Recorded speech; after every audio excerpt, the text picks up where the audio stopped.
No, I really was proud of the effort that we had to get to Phoenix, and that's all we talked about was just how do we have another shot at it. We accomplished that and just came up a little short. So a lot of things we can learn that we did well. But I'd say maybe the last restart, Monday quarterbacking it 2.5 weeks later, 2 weeks later, probably do something different there. How would you compare the emotions of last year winning it and now this year coming up just short? Yeah, I mean, I wasn't incredibly bummed that we didn't win it. I mean, obviously I wish we would have won it, but I was just proud of our effort all year, of just getting there and having a shot at defending it and just coming up short, but having a great car that had a chance to win the race, and that's really all you can ask for, and it just sometimes doesn't play out for you. So yeah, it's definitely not as exciting, but at the end of the day, I was still happy for the 22 group and Roger and Joey and all those guys that work on that thing and to bring Team Penske a championship. Does that just further show how hard it is to win back-to-back championships in this format? Yeah. I mean, it is hard, and it's hard to go back-to-back in anything, any sport or whatever. So, it does show. I mean, I think it's super difficult to get back to Phoenix 2 years in a row. You've seen, guys do it, but it is hard to do. And then, then trying to do it back-to-back, win the championship is incredibly tough. But we made a good run at it, just a little short. Have you written a Champions Journal message to Joey yet? I haven't written it yet. No. When I get home today, I'm going to write one and bring it tonight. Have you been thinking about it? Yeah, a little bit. Yeah, I've been thinking about it. I've been thinking about it through the year a little bit, but so it'll be unfortunate to let that thing go, but hopefully I'll be able to get it back. It was a pleasure to read all through it and read the words that some guys wrote down that I really admired growing up, and it's pretty neat. So hopefully I'll be able to see it again sometime. Is there any one driver who's in the journal who surprised you, who had a more profound message? No, everyone's has their own little message in there, and it's neat seeing the names in there and seeing how guys write differently, all that stuff. But no, not one in particular. They're all pretty neat for me to read through. How much are you looking forward to this offseason? I mean, it's such a huge event in your life, and being able to do that and then just completely reset. I mean, I love the offseason, no matter what's going on until January 1st. I really take from season end to January 1st, I'm checked out, but New Year rolls around and get ready to go back to work and start the new year. But this winter will be pretty busy with getting married in just under 3 weeks, and we'll have a busy one, but we're excited for it, obviously, and it's something that you're not so busy where you're dreading it, right? Where you're like, I'm going to be busy all our off season. We're excited to do this and tie the knots, and gives us something to look forward to. So it'll be a busy one, but we'll still have a lot of fun with what we're doing. Will you get to take your honeymoon before you have to turn that?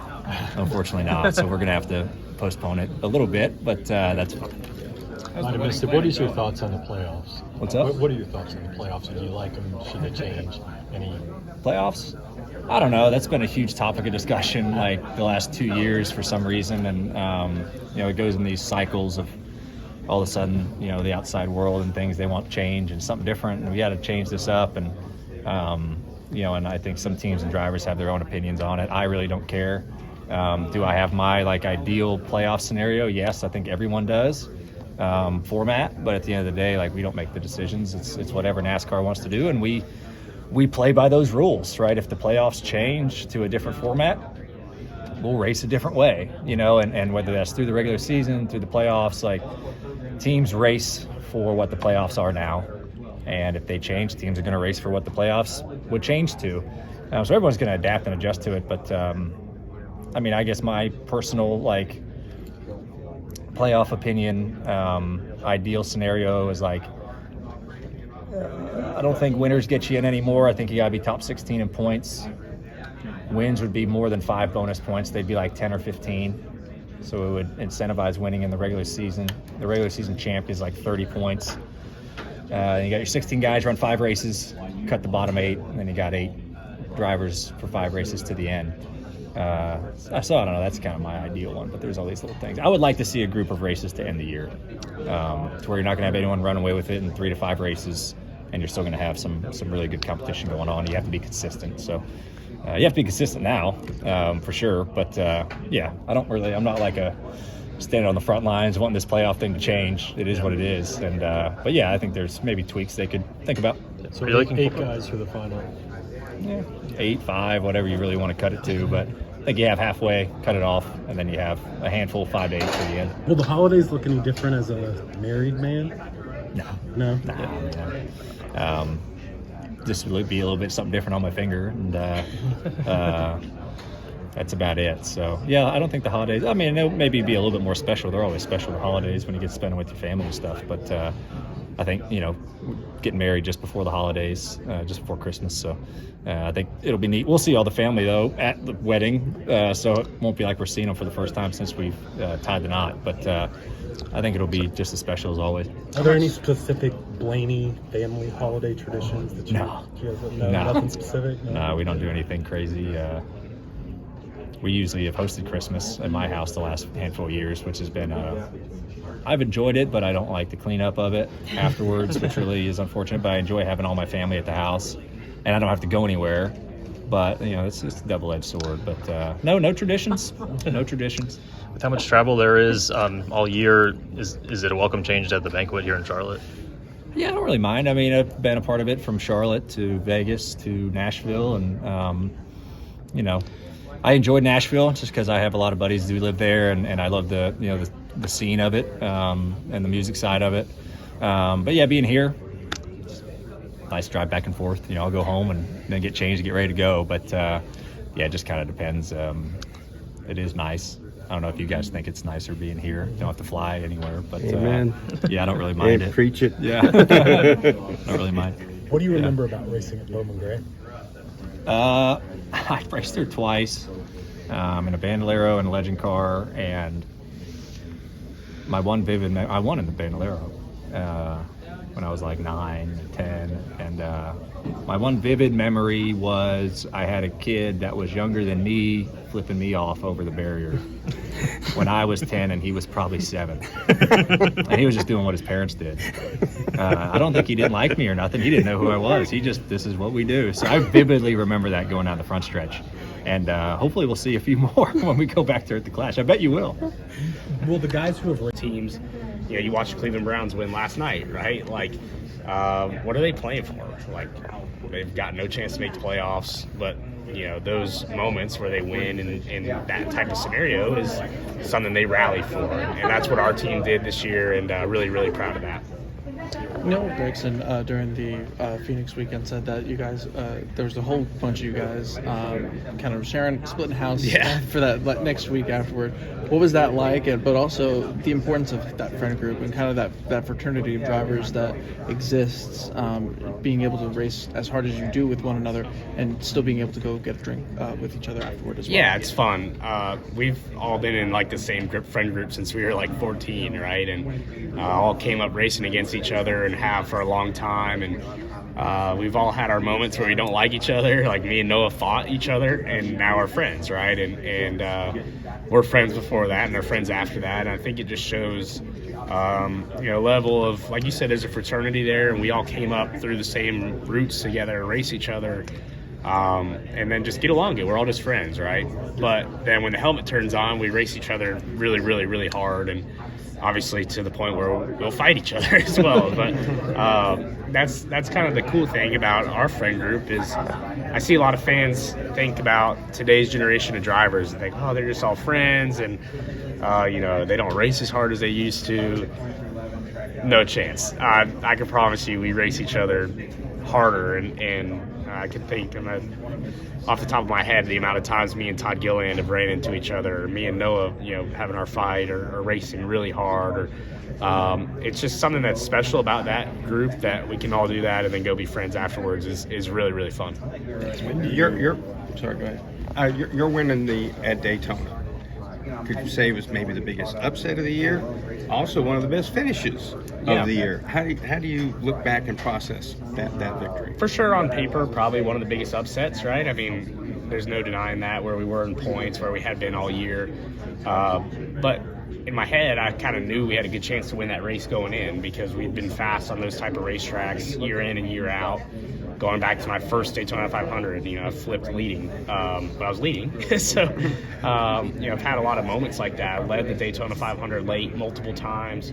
Been leading the field to the last restart for some of those races and been able to put ourselves in position for those races. So, yeah, definitely an upset for sure. But our team, Jason Jarrett, my spotter, and myself did a good job of building towards that and working on that craft really hard. And it was not a surprise, but it was shocking to win, right? But the work had been put in, so it wasn't something that I guess was just random, right? We put a lot of work and effort into that style of racing and knew it was a good chance for us and took advantage of it, and it was very fun. I kind of got in late on your first answer. Was the highlight of your year the way you guys just kind of ran at the end, just kind of rallied together? Or? Yeah, and just the win obviously is a highlight, right? But what we did with it afterwards and the way we built each other up, and take a lot of pride in that. Take a lot of pride that I can be really good friends with all my team still and go to the shop and to do whatever and moving my stuff out, right, and just talking to those guys like they're my friends still. So there's a lot of chances for that not to go that way, and you see that sometimes with different drivers and different teams where it ends ugly.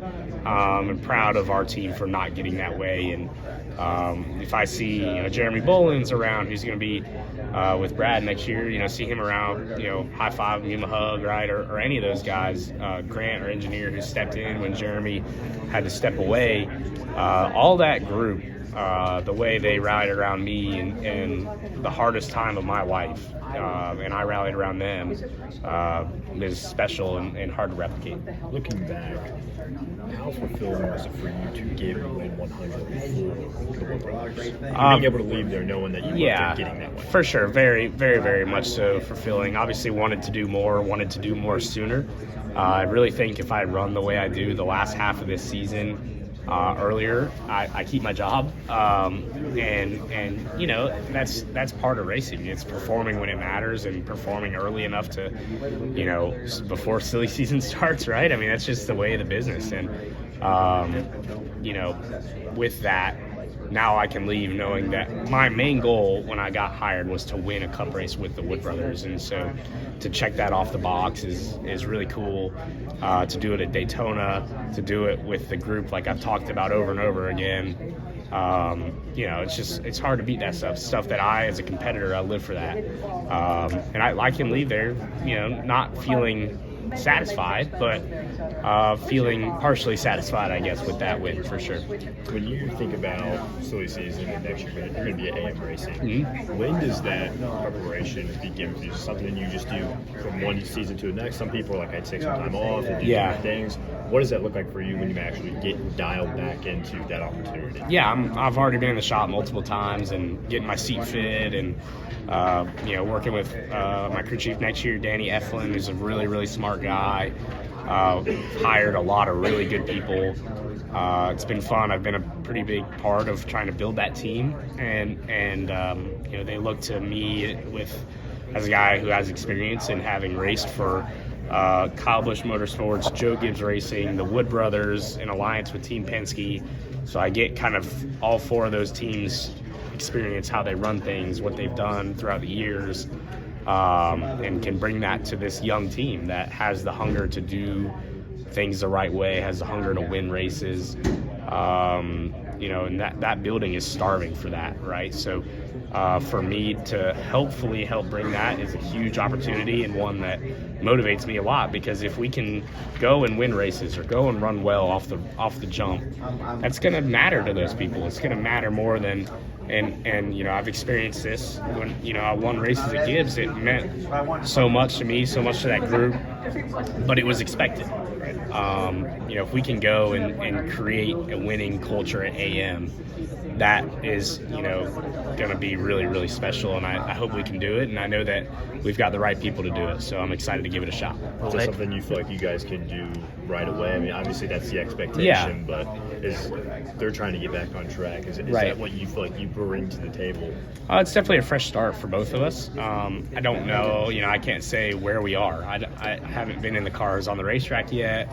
I've seen the shop, I've met the people, been involved in hiring a crew chief and doing all kinds of things. And, I feel really good. There's a lot of positive momentum, but everyone feels that way right now. It's off season, right? And everyone thinks things are going the right direction. We're doing this well and this well.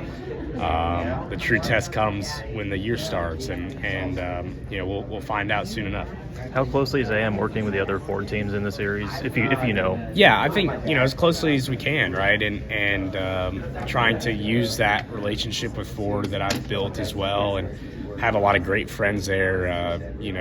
Through these last 3 years of working, at the Wood Brothers and having built that Ford relationship, it's one that's really powerful. And you see when you get these guys in Ford in a position where they want to work for you, it's very powerful what they can do. You see guys like Joey Logano in the beginning of the year struggling, and everyone at Ford, everyone at Team Penske really dialed in and got behind that group, got behind the 12 and 2, and they just started taking off at the end of the year like they have the last 3 years, right? And so that power in that group is very tangible, and it's a great company to race for. So definitely use as much of those resources as we can. Do you plan to try and pursue any part-time Cup starts, maybe at the Daytona 500 or defending your win in August next year? Yeah, for sure, open to it. It's definitely still works in progress. As much as I can stay in a race car, the better. So, obviously, I don't have anything signed yet. I don't have anything done yet, but it would be something that I'm definitely interested in and hopefully can make happen. And I guess I'm in the All-Star race too, so that might be a good opportunity for me. Having won a race, you're in that race. So got to find a car to drive, but I'll be in it, I hope. So, it's definitely still a work in progress, and something I definitely want to do that. Now that we're in the off season, do you have any fun plans lined up? Have you done anything fun already, or has it just been kind of business as usual so far? A little bit business as usual. After we got home from Phoenix, just kind of been getting things lined up at the AM shop, getting kind of all that stuff figured out, what helmets I'm going to run, what suits I'm going to be in, getting all that fitted. I mean, it's pretty funny, the stuff that you just have to knock out, right? That during the season seems like not a big deal, and then all of a sudden you get here and, oh my gosh, I got to get all this stuff done. And so getting seats fitted, everything like that. So just been kind of that stuff, knocking off the easy stuff, and then getting into holidays, take some time off, and then hit it hard again after that. As your career. Jared Haas with Frontstretch.com. Come back soon for more great racing videos. And if you like us, make sure to hit that subscribe button.